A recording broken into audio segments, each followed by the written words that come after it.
5 tips to make your photos look professional for beginners. Hello, photo enthusiasts. Today, we're going to share 5 easy tips for taking professional looking photos that anyone can follow. All you need is a smartphone. Our first tip is the rule of thirds. Divide your frame into 9 equal parts and try to place the main subject at the intersections of these lines. This will help you achieve a more balanced composition. The second tip is utilize natural light. If possible, shoot in natural light. When shooting indoors, try to take photos near windows or other bright areas. The third tip is keep background simple. A simple background can help emphasize your subject more than a busy one. The fourth tip is try different angles.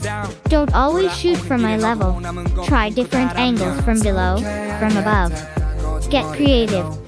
Our final tip is use post-processing apps. After taking your picture, play around with color, brightness, contrast and more using various apps. We hope today's tips will be helpful in enhancing your photography skills. See you next time.